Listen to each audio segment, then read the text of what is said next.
You're listening to Signals from the Core, a podcast about adventuring in the core sector of the Mongoose Traveller 2nd Edition role-playing game. This is where the bureaucracy is dangerous, the nobles are lethal, and where power, paranoia, and prestige collide. I'm Captain Aurelius, and I'll be your host. In each episode, we'll explore the tangled heart of the Third Imperium through original story hooks, people of interest, encounters, locations, and the tools you need to bring high-stakes, low-trust campaigns to life. If your crew is headed for the throne world, buckle up, because out here, secrets don't stay buried. Not for long. Welcome to the show, everybody. I thought for our first episode, we could start with a little bit of background. I'm a relative newbie to Traveller, all things considered. I've been a fan for only about 5 years now. But in that time, I've collected pretty much every book from the Mongoose 2nd Edition of the game. And I can't get enough of Traveller.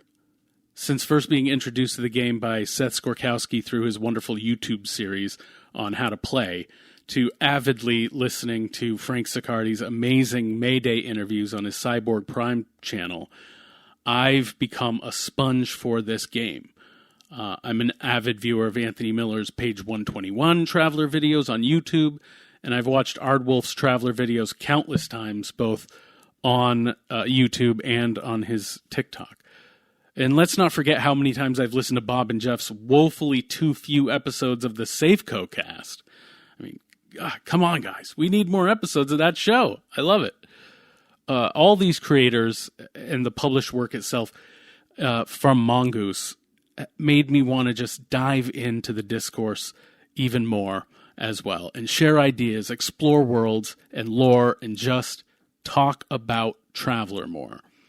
But really, the idea and format behind this show owes a lot to Felbrigg Napoleon Harriet's old Behind the Claw podcast, which has been dormant for far too long. While no one could truly replicate the magic of that show, I aim to do it a little bit of justice here with Signals from the Core, and I hope you'll enjoy the show. And if you do, share it with your fellow travelers. Like the podcast, rate and review it. It really does help a lot. And with that, we will get on with the episode.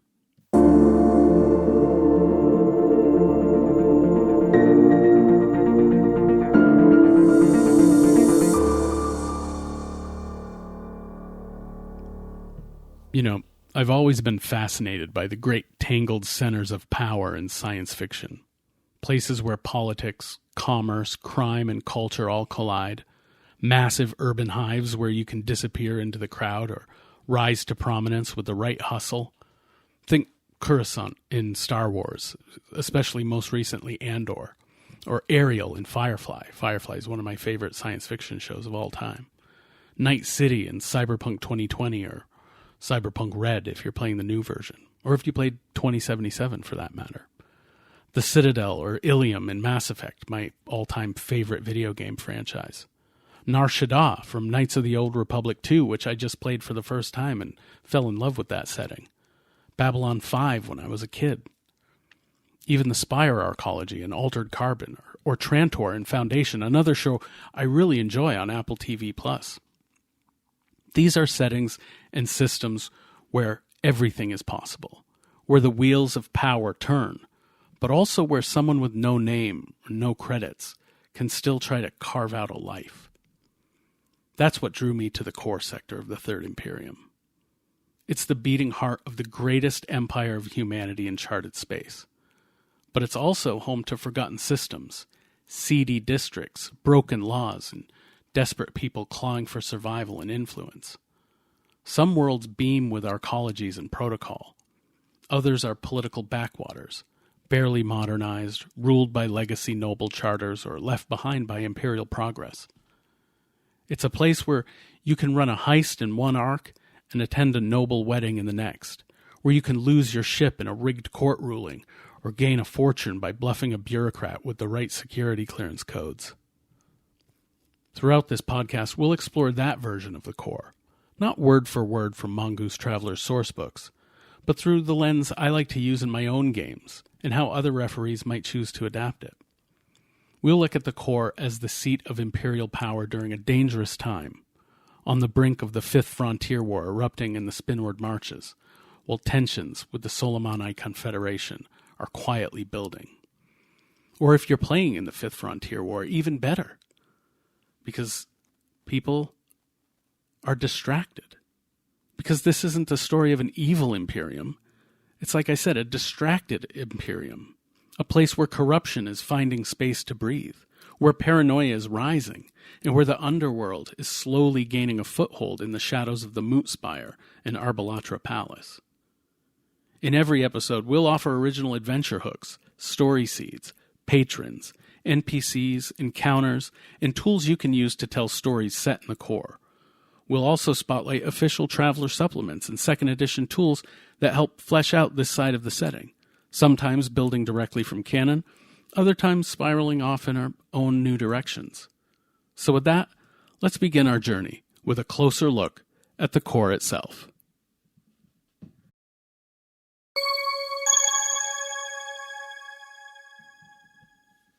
The core sector is where manipulation and consequence collide. 16 subsectors, over 500 systems and worlds, a cluster of stars dense with influence, decadence, and intrigue. If you're playing in the core, you're not just moving freight or chasing bounties. You're brushing up against the bloodstream of a 1,000-year-old empire built on protocol, prestige, and paranoia. This is home to the most powerful institutions and most dangerous secrets in charted space. If you ask somebody in the Spinward Marches or the Solomoni Rim what the core is like, you'll hear stories, tales of arcologies that blot out the sun, robotic valets and AI governors, fortunes traded in whispers, and patriotism bred so deep it eclipses blood. The truth? It's not quite like that. The core sector is the symbolic and administrative center of the Third Imperium. It's home to capital, the seat of the Iridium throne in the towering Moot Spire, where emperors have ruled and nobles still scheme. It hosts Reference, a world whose only purpose is to store the full breadth of humanity's accumulated knowledge and secrets. It boasts the mighty Imperial Navy Depot, one of the sector's most powerful shipyards, in a system once touched by the ancients. But not all of core is gleaming and grand. Not every world is covered in spires or loyal to the banner. Not every citizen is rich or imperial to their bones. In fact, the core is far more disparate, diverse, and uneven than legends suggest. This is not a monolith. It's a patchwork of places and backwaters, of forgotten colonies and fortress worlds, a controlled chaos held together by tradition, protocol, and a long shadow. Some worlds in the core are near utopian marvels of technology and governance. Others are struggling colonies, shattered alliances, balkanized zones, or even near anarchies. High population and high tech are common, but so are strict laws, heavy-handed regimes, and old grudges buried in bureaucracy. As you draw closer to capital, those imperial trappings only tighten. Political intrigue, military tension, and noble power plays all concentrate like a storm. Authoritarianism runs strong in the heart of the Imperium, but so does individualism. The contradiction is not an error. It's the system working as designed. The Silean Main remains the core's richest trade route, its arteries dense with wealth and influence. Megacorporations like Akinir Antilles dominate, though plenty of free traders still scratch out a living on the edge of those commercial giants. Meanwhile, cultural complexity thrives. The core is home to minor races, powerful megacorps, and several alien species, some celebrated, others quarantined, or quietly monitored. And though the core is seen as the jewel of the Imperium, it's not the wealthiest sector, not the most advanced, not even the most populated. What it is symbolically central, historically. It's vital and politically volatile. It's where everything seems to connect, and where the weight of tradition, ambition, and paranoia bears down on every decision. The core's roots run deep into Imperial history, from the Valani-Ukan era to the Terran expansions of the Interstellar Wars. Its worlds hold cultural scars and forgotten treasures. Many of its systems retain Villani names, hinting at deeper legacies. Even the erasure of entire species, like the telepathic Shingans, cast long shadows. And that's the core you'll hear about here. Not the pristine Imperial hologram, but the lived-in sector full of contradictions, where noble oaths and corporate deals clash, where psionic black sites share lanes with diplomatic envoys, where you can visit the Arbalatra Palace or get arrested trying to access a lost grant file, where you can disappear in a crowd or get noticed by the wrong archivist. It's not perfect, it's not peaceful, but it's powerful, and it's real. At the center of it all is capital, the throne world, and the axis around which power rotates. This is where the emperor resides, where the moot convenes, where edicts ripple outward like grav waves impacting lives light years away. But the core is not just capital. It's the surrounding systems, the noble holdings, the industrial dynamos, the forgotten archives, the psionic black sites, and the research stations buried under classified budgets or imperial denials. And yes, there are those backwater worlds left out of the spotlight. Some serve strategic ends, others were simply forgotten. But in the core, obscurity is never the same as safety. This is a region where every jump brings you closer to a secret someone wants to bury, and someone else is desperate to exhume. The core sector, while not the largest sector by volume, is among the most intricately connected. Jump routes here are layered, redundant, and fast. Many systems are just one or two jumps apart, linked by overlapping X-boat routes, sector courier relays, and militarized commercial lanes. And at the heart of it all is the main, a stretch of worlds so vital to commerce, governance, and cultural identity that the Imperium itself is unthinkable without it. Imperial presence saturates the region.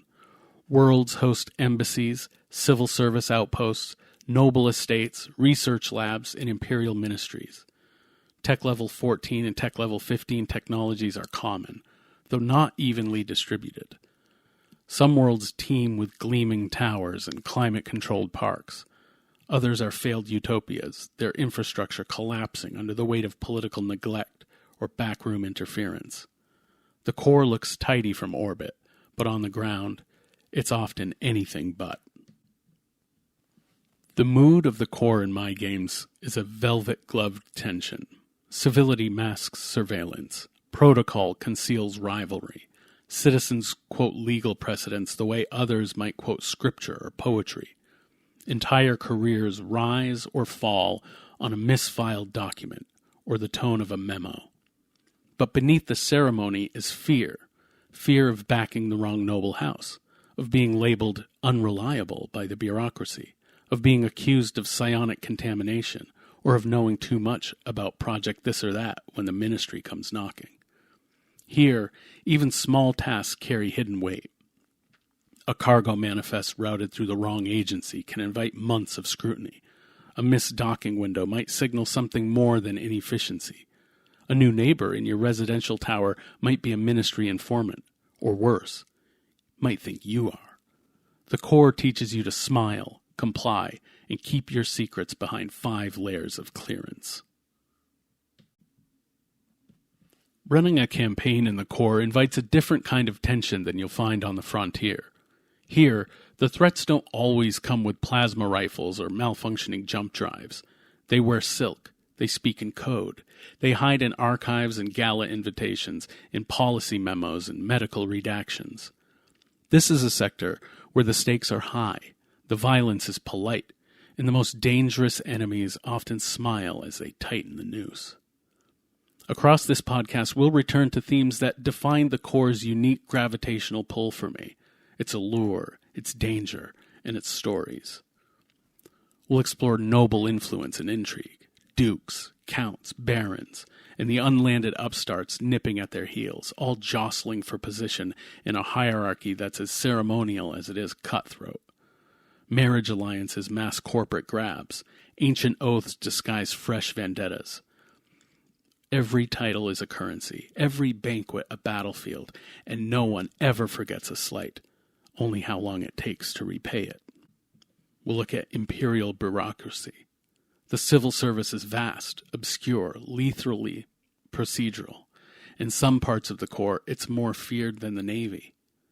Whole campaigns can unfold over a forged work order, a lost file recovered too late, a corrupted clerk trying to dig their way out of debt. Ministries compete with each other, permissions contradict, and the price of doing things quote-unquote by the book is learning which book still applies. Psionics and surveillance. The stigma hasn't faded. If anything, it's deepened. Psionic talent in the Corps is feared, fetishized, and ruthlessly contained. Secret prisons exist, but so do black bag teams, trained to silence rumors before they reach the moot. But not every scion is a fugitive, and not every hunter sleeps well at night. You may be asked to protect someone, or to betray them, or to learn something you'll wish you never had. Hidden technology. The past doesn't stay buried here, not when it's this useful. Vaults still hold the relics of the rule of man. Prototype AIs still whisper in sealed networks. Solomoni tech, thought destroyed, still circulates in black budget circuits. The archivists say it's all been cataloged. The ministry say it's been decommissioned. But there's always one more vault, one more anomaly, one more truth that didn't make it into the record. Power and decay. From orbit, the Corps gleams. The lights are steady, the roads are clean. The skyline on Capitol a promise of order and control. But under the walkways, in the forgotten sublevels and hush-hush committees, the seams are splitting. Corruption has found room to breathe. Protocols are eroding. Ambition is moving faster than caution, and all across the sector, the old safeguards are being rewritten, or ignored entirely. So why the Corps? Because nowhere else are the stakes so high, and the threat so subtle. Because the backdrop is imperial grandeur, cathedrals of law, libraries of precedent, and dynasties older than some empires. This is a sector where assassination attempts come with calligraphy, where pirates wear medals, and smugglers carry academic credentials, where a docking bay dispute can escalate into a noble vendetta, or unravel an entire ministry cover-up. On the frontier, you fight to survive. In the Corps, you struggle to matter. That fight might be for access, status, legacy, or power, but for most, it's something smaller. A better life, a better name, a chance to build something that lasts long enough to mean something. The backdrop may be imperial grandeur, but the stories are always personal. A favor owed, a name to clear, a black box to deliver, a missing person to find, a life to reinvent. Anything is possible in the Corps.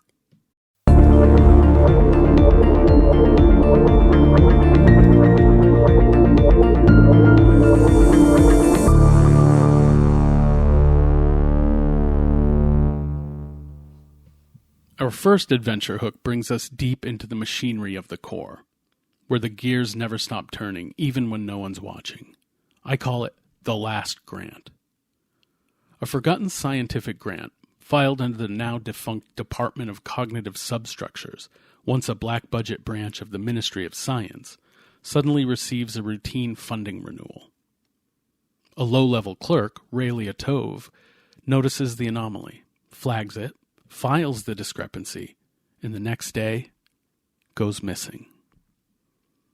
The travelers are contacted through unofficial channels by a mid-tier civil service liaison named Irelia Janis.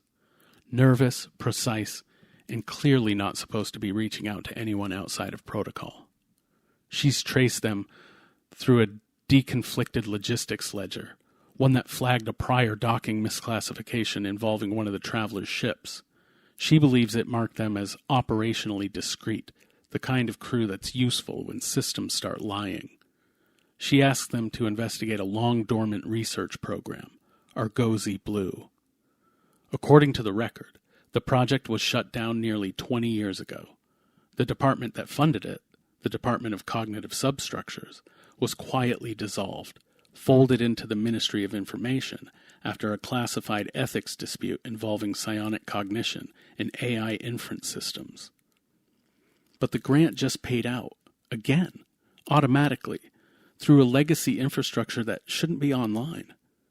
And the project's lead scientist, Dr. Valerin Korda, who was declared dead in the final days of the program, may not be so dead after all. The travelers are handed a time-locked key to a sealed archive node. What they find is a list of redacted participants, a scrambled lab location, and recent access logs with clearance codes that don't match any existing registry. No one will admit it's real. No one will claim responsibility, but multiple factions are circling because something woke up. So what's really going on? Argosy Blue wasn't just a science project.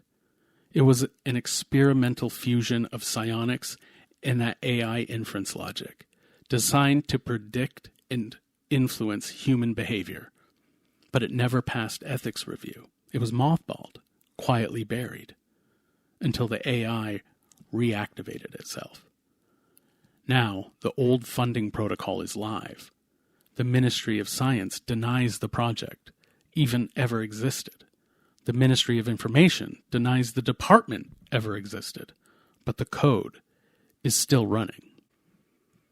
Some of the NPCs you'll meet during this scenario.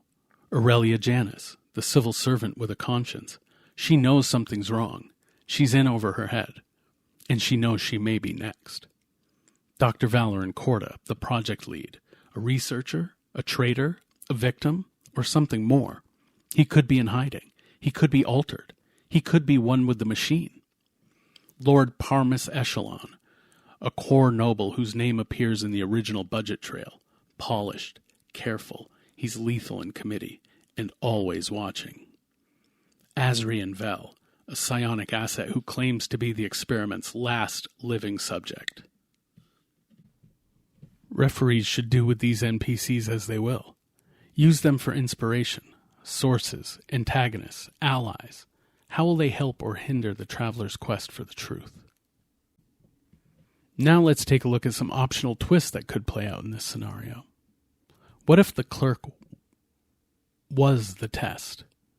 The missing clerk, Ralia Tove, wasn't abducted after all. She was part of the original experiment. Her entire life since then has been orchestrated to test how well the AI's predictive model could simulate long-term human integration. Flagging the grant wasn't a mistake. It was the final trigger in her behavioral profile, and now the system wants her back. This turns the presumed victim into a key part of the original program, adds urgency. Maybe she's being retrieved by someone or something, trying to finalize the model. What if the travelers were in the system? Aurelia didn't pick the travelers on accident or manually. She found their names on a list that had already been generated, buried in the reactivation log of Argosy Blue. The AI flagged them before she ever even looked into it. They weren't contacted to stop it.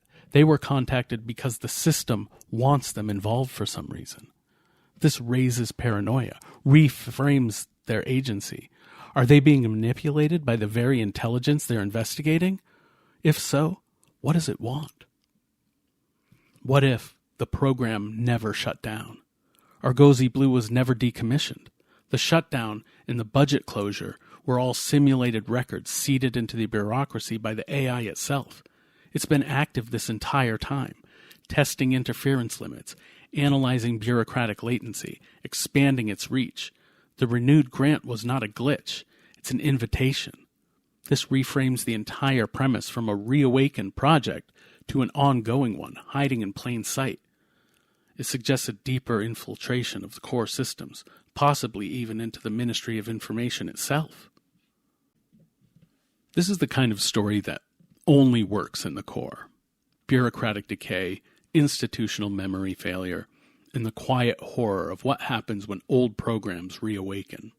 You could run this as a techno-thriller, a slow-burn investigation, or a full-on campaign starter about black-budget AI and inter-ministry warfare. The core is full of forgotten corners. This hook is about what happens when one of them opens, and looks back.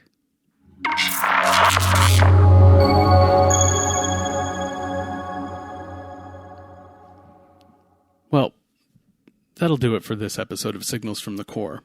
Thanks for tuning in. If you enjoyed the show, please rate and review us on Apple Podcasts or your favorite podcast platform. And share with your fellow travelers too, please. Every little bit counts. Have questions, comments, or want to submit an idea for future episodes? You can reach out at coresignalsmail@gmail.com. That's coresignalsmail@gmail.com. Until next time, keep your clearance valid, your comms encrypted, and your gravline out of committee oversight. Stay sharp, travelers.